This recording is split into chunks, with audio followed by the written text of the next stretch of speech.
नमस्कार मंडळी. ओके, मला माहिती आहे मी खूप खूप लेट हा व्हिडिओ पोस्ट करते आहे, बट ठीक आहे. मी व्हिडिओ रेकॉर्ड केला होता, एडिट केला होता, तर म्हटलं ठीक आहे आपण व्हिडिओ पोस्ट करू शकतो. ॲटलिस्ट एंटरटेनमेंटसाठी तरी यूज नक्कीच होईल.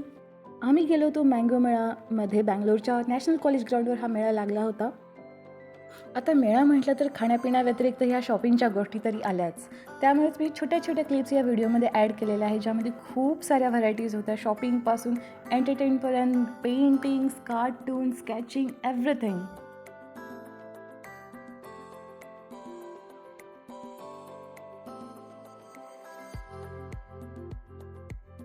आणि हे आहेत आमचे लाडोबा, ज्याची पावली गाणी ऐकताच सिरकाला चालू झाली होती. याचा डान्स संपल्यानंतर ठरवलं की आता पेटपूजा करून घेऊ. त्याच पद्धतीने आम्ही पुढे गेलो आणि ही मोठी लिस्ट बघून आम्हाला कन्फ्युजन होऊ लागलं की आता काय खाऊ आणि काय नको. आम्हाला आमच्या फ्रेंड्सकडून हे फूड कुपन मिळाले होते, ज्याचा वापर आम्ही पुरेपूर करून घेतलेला.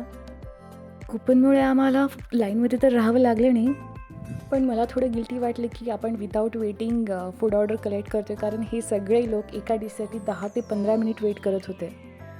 आम्ही ह्या कुपनपासून जवळजवळ 7 ते 8 डिशेस ट्राय केले आणि सगळं काही 10 आउट ऑफ 10 होते. आम्ही ट्राय केलेल्या पदार्थांपैकी गुलाबजामुन, मँगो डोसा, फालुदा, पोळी, मँगो भजी, मँगो नाचोज, मँगो राईस आणि मँगो फ्लेवर्डचा मैसूर पाक. वाव! एवढ्या सगळ्या गोष्टी ट्राय करून आमचं पोट फुल भरलेलं होतं. तरीसुद्धा बऱ्याच गोष्टी ट्राय करायची माझी खूप इच्छा होती. त्यामध्ये आमरस होतं, मँगो फ्लेवरची पाणीपुरी, मँगो कुनाफा, मँगो आईस्क्रीम, मँगो फ्लेवरचा शिरा. ओ माय गॉड! मी काउंटसुद्धा करू शकत नाही, इतक्या प्रकारचे तिथे विविध पदार्थ होते. आम्ही सर्व पदार्थ थोडे थोडे करून अगस्त्यालासुद्धा टेस्ट करायला दिले आणि त्याचे एक्सप्रेशन्स बघून तुम्हालाही कळालं असेल की त्यानंही खूप एन्जॉय केलं हे मँगो फेस्ट. पोटोबा झाल्यानंतर आम्ही वळलो मँगोच्या शॉपिंगकडे.